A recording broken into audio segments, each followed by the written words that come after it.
लें दोस्तों, अब हम ये सीखेंगे कि रेजिस्टेंस लाइन को ड्रॉ कैसे करना है, सपोर्ट लाइन को ड्रॉ कैसे करना है और वो कैसे शिफ्ट होती हैं। ये इस वक्त मेरे पास वॉल्वो का चार्ट खुला हुआ है। आप देख सकते हैं कि मैंने यहाँ पर वीकली टाइमलाइन को सिलेक्ट किया हुआ है और इस वक्त ये मुझे 2001 से लेके 2021 तक का सारा डाटा दिखा रहा है। हर कैंडल इस वक्त एक वीक को रिप्रेजेंट कर रही है। तो मैं देखता हूँ कि यार यहाँ पर 2021 से लेके हम एक बड़ी क्विक सी ड्राइंग करते हैं कि 2021 से लेके यहाँ पर एक प्राइस बड़ी ऊपर जाती है और उसके बाद प्राइस नीचे गिरती है, फिर प्राइस ऊपर जाती है और फिर साइडवेज चलती है यहाँ पे प्राइस, और फिर एक और जंप लगता है, फिर थोड़ी सी साइडवेज चलती है, नीचे जाती है प्राइस और फिर ऊपर जाती है। अच्छा, अब हमें ये नज़र आ रहा है कि यार ये और सारी चीज़ें, सारी मार्केट, सारी प्राइसेस इसी तरह चलती हैं। अप ट्रेंड होता है, डाउन ट्रेंड होता है, साइडवेज होता है। ट्रेंड वाली वीडियो हमने इस कोर्स में क्या सीखना, अप ट्रेंड में ट्रेड कैसे करनी है। डाउन ट्रेंड में हम ट्रेड नहीं कर रहे, साइडवेज में भी नहीं कर रहे, वो थोड़ा सा एडवांस लेवल है, ठीक है। लेकिन साइडवेज के अंदर ये up swing, down swing, up swing, down swing, ये कैसे है ये भी मैंने आपको बताया था। अच्छा, अब हो ये रहा है कि हम देखते हैं कि यार अब हम एक लाइन को ड्रॉ करते हैं। हम कहते हैं यार एक लाइन ड्रॉ कर दो यहाँ पर। इस एक लाइन हमने ड्रॉ की और इसी तरह हमने एक और लाइन ड्रॉ की। रूल ये है कि एटलीस्ट वो लाइन ना 3 पॉइंट्स को ज़रूर टच करे, 3 पॉइंट्स को, ठीक है, 3 पॉइंट्स को ज़रूर टच करें। अब ये देखें कि हमने एक ये लाइन ड्रॉ की अप और एक ये लाइन ड्रॉ की डाउन। अब इसमें देखें कि ये वाली लाइन मेरी एक इस पॉइंट को टच कर रही है, ठीक है जी।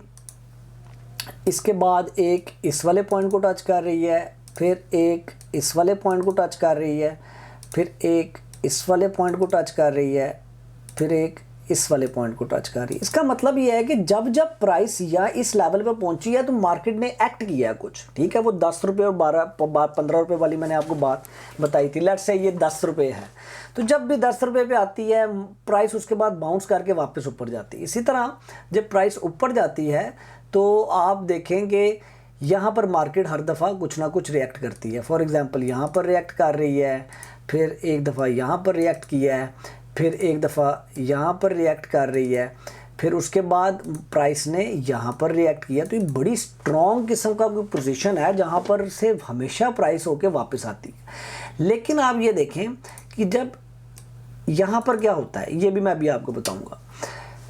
अब हो क्या रहा है कि जब भी प्राइस और यहाँ पर क्या हो रहा है, ठीक है। अब हमने बेसिकली इन दो पॉइंट्स को हमने सेपरेटली डिस्कस करना है। इस वाले पॉइंट को, ये वाले पॉइंट को और ये वाले पॉइंट को, बड़े इंपॉर्टेंट पॉइंट है, ठीक है। अब देखें कि ये वो लेवल है जिसके ऊपर मार्केट ना रेडी है कि यार ये लेट्स से 72 रुपये का लेवल है। जब यहाँ पर प्राइस आएगी ना खरीद लेना, क्योंकि ना यहाँ पर 1 2 3 दफ़ा ना प्राइस टच होके वापस ऊपर गई है। तो लेट्स से अगर हम इधर बैठे हुए हैं इधर, ठीक है, तो हम कहते हैं कि यार यहाँ पर जब प्राइस आएगी ना खरीद लेना, ठीक है। तो ये क्या है, ये बड़ा इसका स्ट्रॉन्ग सपोर्ट लेवल है, ये इसका बड़ा स्ट्रॉन्ग सपोर्ट लेवल है ये वाला, ठीक है जी, स्ट्रॉन्ग सपोर्ट। आपको होपफुली मैं ना कॉन्सेप्ट क्लियर कर पाऊँ, ठीक है। फिर उसके बाद जब भी प्राइस ऊपर जाती है, यहाँ पर गई थी कितने पे, 120 पे, फिर वापस आ गई, फिर दोबारा गई 120 पे, फिर तो बहुत ज़्यादा नीचे आ गई। तो इसका मतलब ये है कि जब भी प्राइस यहाँ से 120 पे गई, नीचे आई, फिर 120 पे गई, फिर नीचे आई, इसका मतलब है कि मैंने अगर यहाँ पे 72 में ख़रीदा हुआ है तो मैं तैयार रहूँ कि जब 120 पे जाएगी मैंने उसको सेल कर देना, मैंने अपना प्रॉफिट ले लेना है। सपोर्ट एंड रेजिस्टेंस को आप ऐसे यूज़ कर सकते हैं। जो मुझे पूछते हैं ना क्रिप्टो करेंसी में बार बार, काबिल भाई यार ये कॉइन कितने में सेल करें, इसका टारगेट कैसे लगाएं।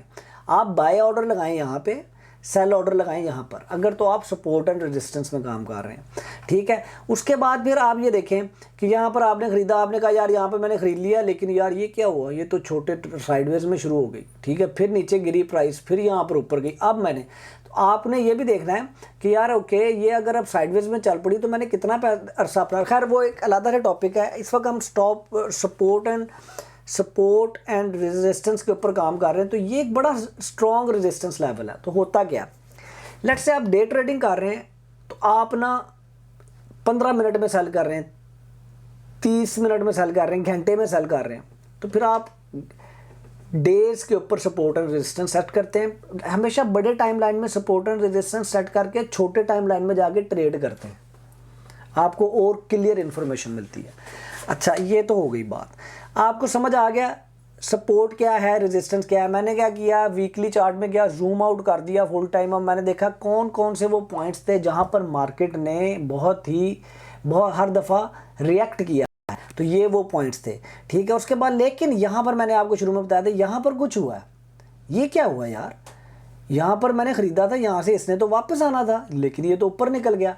इसको बोलते हैं ब्रेकआउट।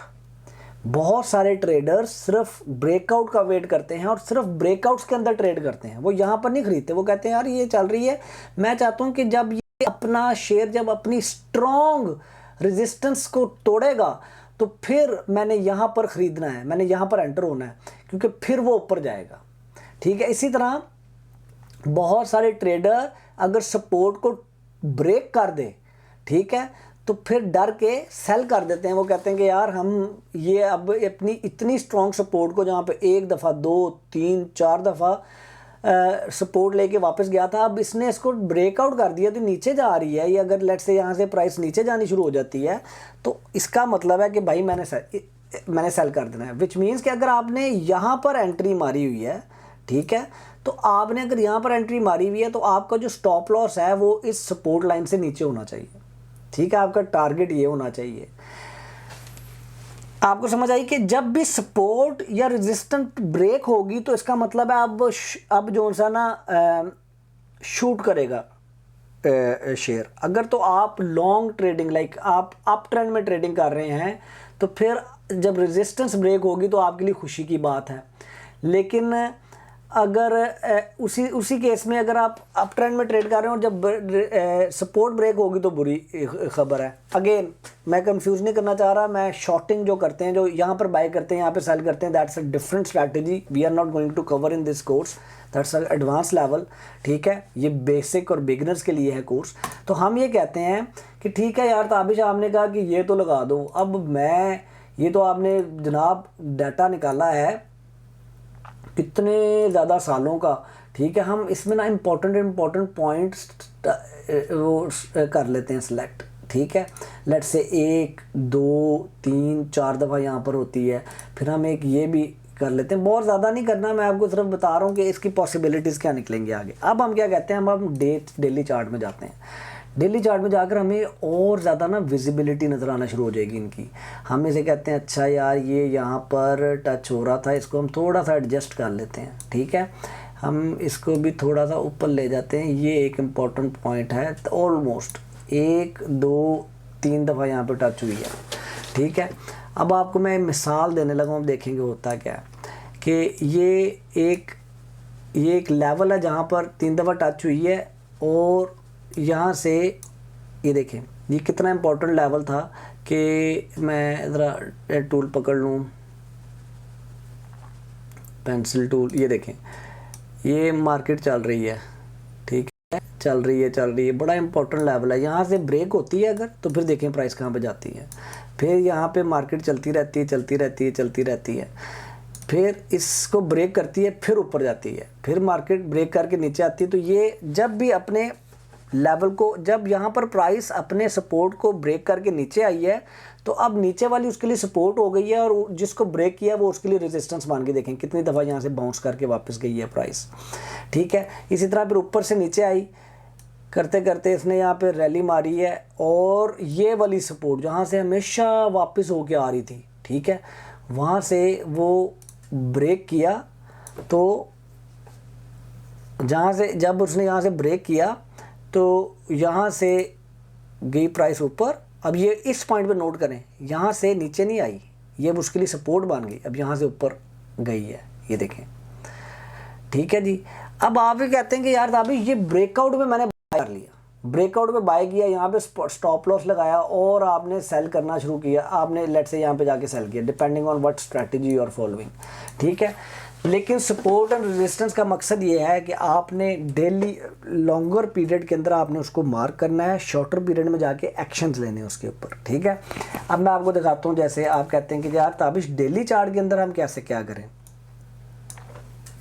डेली चार्ट के अंदर हम क्या करें, डेली चार्ट के अंदर हम जाएंगे, ये देखें हम इधर ये एक बड़ा इम्पोर्टेंट लेवल है, ठीक है, ये एक बड़ा इम्पोर्टेंट लेवल है, ऑलमोस्ट इम्पोर्टेंट। देखें ए कहाँ कहाँ पे टच हो रही है प्राइस, ये सॉरी ये, ठीक है जी, और उसके बाद ये। अब देखें, अब आपने अगर डिसीजन लेना हो सिर्फ सपोर्ट एंड रेजिस्टेंस के ऊपर, तो आप देखें कि यहाँ से प्राइस नीचे जाती है, ब्रेकडाउन होती है, वापस आती है, यहाँ से एक दफ़ा जंप ली उसने सपोर्ट से, ये देखें एक दफ़ा जंप ली, ऊपर गई, वापस आई, नीचे नहीं गई उससे, फिर यहाँ से ऊपर एक और रैली लगी इसको, ठीक है, फिर नीचे आई प्राइस, यहाँ से दोबारा जंप लेके ऊपर गई है, ठीक है, फिर नीचे आती है और यहाँ से दोबारा जंप लेके ऊपर जाती है। इसका मतलब है कि ये एक स्ट्रॉन्ग सपोर्ट लेवल बन चुका हुआ है, विच मीन्स कि यहाँ पर मेरी इस जगह पे मेरी जब प्राइस हो इस जोन में तो मेरी एंट्री अच्छी एंट्री है, ठीक है। लेकिन खाली ये देख के एंट्री नहीं करनी, मैं आगे जो आपको चीज़ें बताऊंगा उसको मिला के फिर आपने एंट्री करनी है। सपोर्ट एंड रेजिस्टेंस का होपफुली आप लोगों को कॉन्सेप्ट थोड़ा क्लियर हुआ होगा। अब डेली में आप इसमें डेली से जाके अब ओवरली में चले जाएं तो आप कहेंगे अच्छा यार ओवरली चार्ट्स के अंदर ये देखें आपको और ज़्यादा मीनिंगफुल डाटा नज़र आना शुरू हो जाएगा। आप देखें कि मैं जो आपको दिखा रहा था अभी कि यहाँ से प्राइस टच होके, ये देखें यहाँ से प्राइस टच होके, इसको फिर आप थोड़ा सा एडजस्ट कर सकते हैं। यहाँ से प्राइस एडजस्ट टच होके यहाँ पे जाती है, then it's a big rally, ठीक है जी। उसके बाद फिर नीचे नीचे नीचे, अब ये क्या हो रहा है, ये यहाँ से यहाँ, मुझे बताइए ये यहाँ से यहाँ क्या है, यह अप ट्रेंड, यहाँ से यहाँ क्या है, यह है डाउन ट्रेंड, यहाँ से यहाँ क्या चलने लग गया, ऑलमोस्ट साइडवेज, ठीक है जी। अब आप ये देखें कि हमने क्या करना है, हमने इन एरियाज़ में ट्रेड करनी है, ये वाले जो से एरियाज़ हैं, ठीक है, ये वाले एरिया में हमने इस एरिया में अभी ट्रेड करनी नहीं सीखनी, ये वाले एरिया में, ठीक है जी। ले यार होपफुली आपको सपोर्ट एंड रेजिस्टेंस का मतलब समझ आया होगा। जब आगे मैं इसको स्ट्रैटेजी आपको एक्सप्लेन करूंगा और उधर जब मैं आपको सपोर्ट एंड रेजिस्टेंस यूज़ करूंगा तो आपको कॉन्सेप्ट क्लियर हो जाएगा मैंने आपको ये क्यों सिखाई है सपोर्ट एंड रेजिस्टेंस, ठीक है जी। ड्रॉ करनी आपको आनी चाहिए, लॉन्गर चार्ट में जाके जूम आउट करके आपने लाइंस ड्रॉ करनी है जहाँ पर एटलीस्ट 3 या 4 जगहों पर लाइन टच करे और वहाँ पर प्राइस ने कुछ एक्शन किया हो। ले यार अगली वीडियो पे चलते हैं और आके इस कोर्स में आगे बढ़ते हैं।